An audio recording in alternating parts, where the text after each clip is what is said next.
ग्रामीण में पंचायत के द्वारा इसका संचालन किया जाता है, क्रियान्वयन किया जाता है, और शहरों में नगरीय निकाय, नगर पालिका, नगरीय परिषद के द्वारा।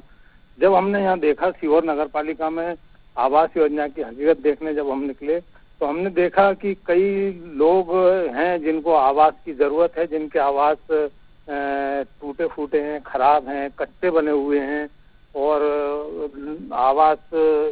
उनको आवास योजना का लाभ नहीं मिल पा रहा है। जब हम उनसे मिले तो हमें बताया कि हमने कई बार नगर पालिका में आवेदन दिया, कई चक्कर नगर पालिका के लगाए, लेकिन हमें ये कहकर चलता कर दिया जाता है कि अभी आपका सूची में नाम नहीं आया, सर्वे होगा तब आपका नाम आएगा, तब आपका नंबर आएगा। और हमें कई लोग ऐसे भी मिले जिनका नंबर आ गया, नाम आ गया, और उन्होंने घर बनाने के लिए घर तोड़ लिया और उनको एक किस्त दे दी गई, और एक किस्त में जितना घर का निर्माण हुआ उतना कर लिया गया। इसके बाद कई समय तक, कई महीनों तक उनको दूसरी किस्त नहीं मिल पाई, तो आधे अधूरे मकान बने हुए हैं, आधे अधूरे मकान। इस तरह की योजना की हकीकत धरातल पे देखने को मिली। जी वैष्णवी। चलिए रमेश, हमारे साथ में रमेश राठौर जुड़ गए हैं। जयंत शाह हमारे साथ में फोन लाइन पर जुड़ गए हैं, रहवासी। जयंत जी, क्या समस्या आपको पीएम आवास योजना में आती है? हेलो जयंत जी, क्या समस्या आपको पीएम आवास योजना में आ रही है किश्त को लेकर? मेरे नहीं आ रही, मेरे साथ के लोगों को आ रही। साथ के लोगों को क्या दिक्कत इसमें हो रही है, क्यों लाभ उनको नहीं मिल पा रहा है?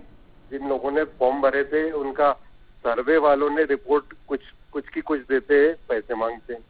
जी, तो इसकी शिकायत सीएम हेल्पलाइन पर भी की गई, लेकिन आश्वासन क्या दिया गया? आश्वासन नहीं, कुछ हुआ ही नहीं उसमें। तो इस योजना में कुछ अधिकारी कुछ बोलने से बच रहे हैं और कुछ भी इस योजना में नहीं कर रहे? हाँ जी, चलिए बहुत शुक्रिया आपका हमारे साथ में जुड़ने के लिए। संजय हमारे सहयोगी हमारे साथ में बने हुए हैं। संजय, इसकी शिकायत सीएम हेल्पलाइन पर भी की गई और महत्वाकांक्षी योजना ये है जिसका प्रचार प्रसार भी काफी हुआ, लेकिन धरातल पर इसका रिकॉर्ड कुछ और ही है। जी बिल्कुल वैष्णवी, आंकड़ों में और प्रचार प्रसार में देखने में कुछ और लगता है, लेकिन जब हम क्रियान्वयन और धरातल पे देखते हैं इन चीजों को, तो इसमें कई प्रकार की काफी समस्याएं हैं। लोगों को काफी परेशानियों का सामना करना पड़ रहा है, लोगों को बार बार नगर पालिका के चक्कर लगाने पड़ते हैं। और अब जब बात इसमें ऑनलाइन की है, तो कई जो हितग्राही हैं उनको ऑनलाइन की इतनी समझ नहीं है, और अधिकारी या कर्मचारी जो इसमें कार्य कर रहे हैं वो उनको सहयोग नहीं करते हैं, तो ये समस्या हितग्राहियों के लिए और बढ़ जाती है। आप जब पहली किस्त मिलने के बाद हितग्राही अपना मकान तोड़ लेता है और उस मकान को बनाना शुरू कर देता है, तो उसको समय समय पर अगली, दूसरी, तीसरी किस्तें नहीं मिलती हैं। किस्तें नहीं मिलने से वो मकान आधा अधूरा रहता है, जिससे रहवासी हितग्राही को रहने की भी समस्या होती है और मानसिक रूप से भी वो परेशान हो रहा है। ये प्रधानमंत्री आवास का सीहोर नगर में धरातल पर ये हाल है। बिल्कुल संजय, लेकिन बिना कारण बताए कई पात्र हितग्राहियों के आवेदन भी निरस्त कर दिए गए, तो क्या कोई कारण जानने की कोशिश नहीं की गई कि क्यों ये आवेदन निरस्त हुए हैं? जी बिल्कुल, जब सीएमओ नगर पालिका से हमारी बात हुई तो उन्होंने सीधा आंकड़ा हमारे सामने रख दिया कि सीहोर नगर पालिका में 5,741 आवास अभी तक स्वीकृत हुए हैं, जिनमें 3,000 और कुछ को आवेदन है और 4,000 और कुछ को पहली किस्त दे दी गई है। तो इस तरह के आंकड़े हमें वहाँ नगर पालिका में बताए गए, दे दिए गए।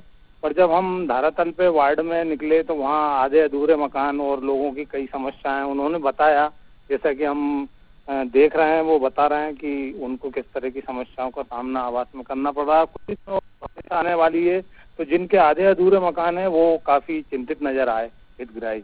बिल्कुल, बारिश का सीजन जो है वो कुछ ही दिन में आ जाएगा, तो चिंता तो उनकी बढ़ेगी, लेकिन यहाँ पर कुछ कार्य यहाँ क्यों नहीं हो पा रहा है और इसकी कोई वजह, क्योंकि किश्त की भी इसमें बात आ रही है कि जो पहली किश्त है वो आ गई और दूसरी किश्त यहाँ पर अटक रही है। जी बिल्कुल वैष्णवी, वही मैं जैसा कि आपको बता रहा था कि इसकी जो प्रोसेस है वो ये है कि आप आवेदन दीजिए, फिर आपका सर्वे होगा, फिर आपका सूची में नाम आएगा। सूची में अगर नाम आ गया तो फिर आपका आवास स्वीकृत हो गया। स्वीकृत होने के बाद आपको